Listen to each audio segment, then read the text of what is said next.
Well, g'day guys, it's Matt here. Welcome to the channel. There is headers everywhere. So we've got a bit of work happening with them at the minute. Plus there's a little bit of D11 stuff going on as well. So we'll get into it.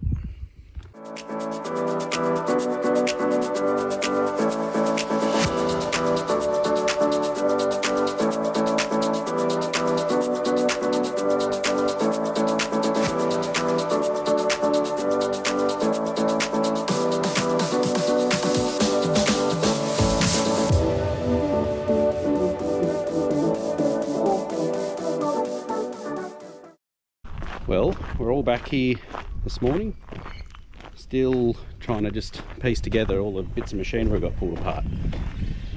But we do have a bit of a plan this morning. We're going to get tiny ones rippers back on. So should all be ready to go back to work.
So before we put it back to work, we do just have a couple of little things to do. There's a couple of broken bolts we need to sort out, and I think there's a crack in a part of the chassis, or what attaches to the chassis.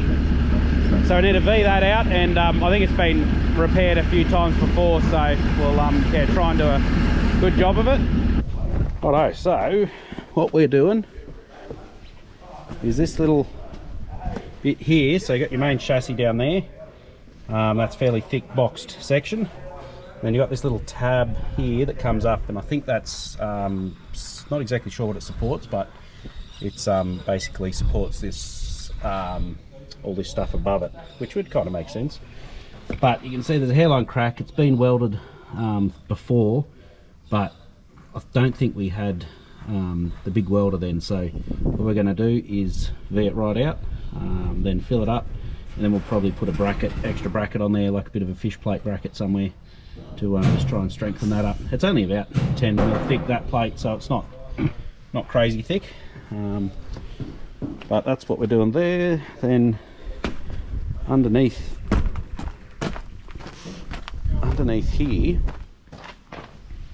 this rear bash plate, back not long after we first got it, they must have just vibrated loose, these two bolts here, So you got a bolt there, and in the other corner obviously, and they basically just vibration whatever broke off, and that plate dropped down, and spent a bit of time trying to get the broken bolts out, but it was basically a futile exercise. So what we ended up doing was we just jacked this up, weld a big thick plate along there, and that's been fine for about 3,000 hours. So I think we're going to just do the same thing. You can see the attempts last time. You see a little hole in that bolt there. That was the last attempt to try to get those broken bolts out, and yeah, it wasn't happening. So that's what we'll do.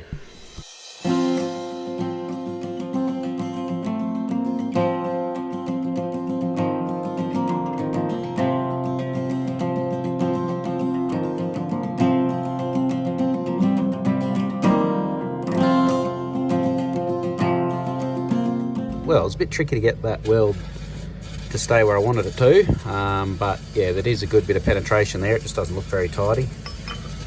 But we've got this plate here, we'll whack there, and that should help it, yeah, help it just beef it up a little bit. So we got that done. I did a beautiful weld along the top and not so underneath. I really do struggle with welding from underneath, particularly with a stick, but I think it's going to be strong enough to hold, and I think I'll just give it a quick coat of paint, but then this bit will be done. Alright, well the dozer's pretty well finished for the minute, I think. Might be able to just see the plate we welded up. And underneath, might be able to just see two strips, one there and one there. So, a lot easier doing that than trying to get out those broken bolts. Now, in other news, you might be wondering what this is. Looks a bit weird, that's because it's upside down. But this is a cab off a D11, and Dad and Phil went for a bit of a drive to look at some just second-hand used D11 parts, and they came back with this. So, a couple of things that'll be good is these doors will be able to go straight on to Tiny 3, or the glass in these doors at least, if not the doors themselves. Might be easier just to swap the doors over. And the front glass, because on Tiny 3 it's got that safety like perspex type stuff, it's double layered, so because it's all cloudy and foggy you can't see through it, so we've got to swap them out. The evaporator box is stainless steel, so they made a lot of these got made because the original ones, particularly in cold conditions, rusted out. Tiny ones is a little bit rusted out, so this would be a good option if we do have issues with that. Tiny 2 actually came with that, so that's sort of a sad thing to see Tiny 2 go, because that already had one of these on there and worked well.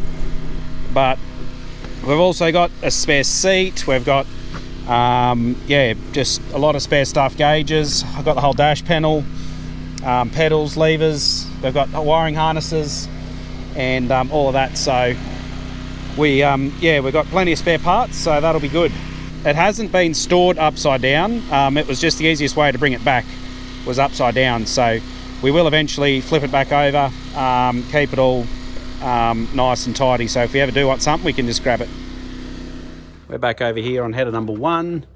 We're just putting that new gearbox in there. So yeah, then once that's in, we just got to make sure the timing's all right, and then we'll put the auger back on. Hopefully we can get that all done today, and yeah, getting close to the end for this one. That's good.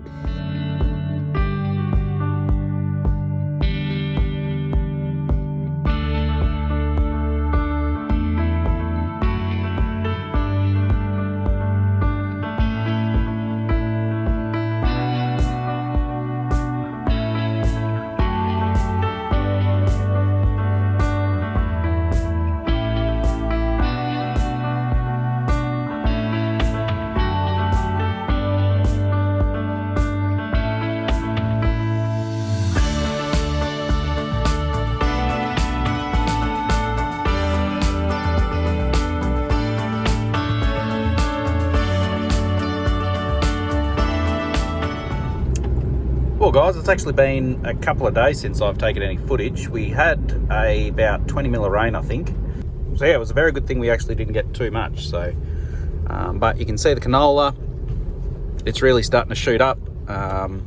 It has been flowering for a week or so now, and yeah, it's just starting to take off. So that's good to see. Now, I might just stop here and get a bit more of a close-up of it and show you what it is for those that aren't familiar with canola. But it's actually a little bit overcast today, so the sun's not shining directly on it, but when it does, it's actually fairly blindingly bright. The cameras never quite do the colours justice, but there's a little bit of sunlight out now.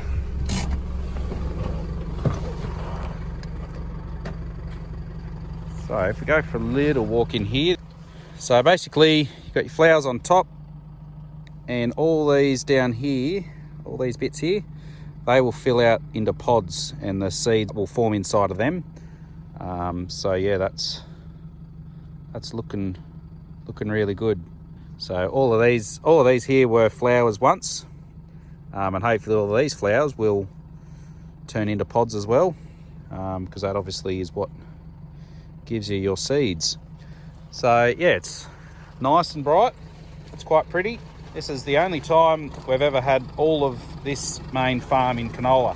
The reason for that is we were going to put pretty well half and half with chickpeas and canola on here, but just there's logistical issues with chickpeas. It's just hard to get rid of them at the minute. We're still trying to get rid of some that we harvested last year, so it's like, well, we don't want to run the risk of not being able to get rid of it at harvest. So we'll we just went all with canola, and that way we're pretty certain that there's a good market for canola, so we should be covered. Righto, we made it up to the shed here. That's header number 2. The rotors are about to come out of that. I might get that done today, we're not sure. Got the air cart, we're all behind like always, but air cart's being washed out. Generally we just wash all that out, particularly with the fertiliser bin. Make sure we get all the fertiliser out, and then we'll spray it with a bit of oil. That just helps stop the rust in the off season. The Boss planter, it needs a grease and going over, but we'll probably, some of this stuff we'll probably just make a list and then go and park it, just because we've got a fair bit going on. But some of the big stuff or whatever, we'll try and get that done before we park it away, just so you know it's more or less right.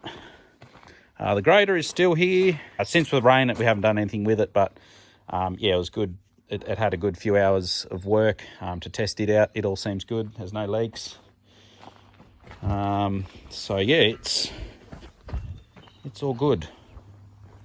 So I'll come into here. So I've got header number 1 is parked back in here. So basically all it is those bottom sieves need to be, well, we haven't put any sieves in, but we're waiting on bottom sieves for that. But it's had a service, new filters, everything. That auger is all good. The gearbox seems to be, it's all, yeah, running fine. So that's all fixed.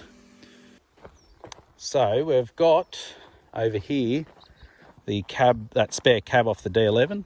We might just go and have a look. We've ripped the doors off it. I'm ready to take down and put on 23.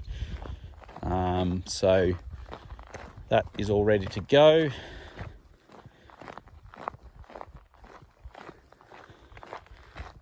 Now, these here, they actually come out, or the D11s came out with these windows that you could open and close, like the sliding windows. So there's that, and at the back as well. Most people swap them out just for glass, because you don't really need to open them because it's that loud and obnoxious if you try. So yeah, most people just put straight glass in them. So we probably won't end up using those side windows or the back ones, but the main ones that we can use as spares is these, and obviously the door. The front one, unfortunately, does have a bit of a crack, but that is just how that is. But yeah, no, it's good. The seat's good. We've got all the controls and things, linkages, So yeah, like it's just going to be nice to have these bits and pieces as a spare. So what we'll do though is once we swap it over, we'll get the doors off Tiny 3. We'll put those doors on here, and that way it'll protect this from the weather even more. So yeah, that's the plan for that, just so we don't get rain and dirt and dust and all of that in here. Well guys, that's going to be it for this video. We'll yeah, there's a bit more going on, which will be in the next video, and there is actually a new, I guess you'd call it a toy arriving. Not sure whether you call it, I mean, you justify it as a work thing. So that'll be in the next video. So make sure you tune in for that. We'll catch you in the next one.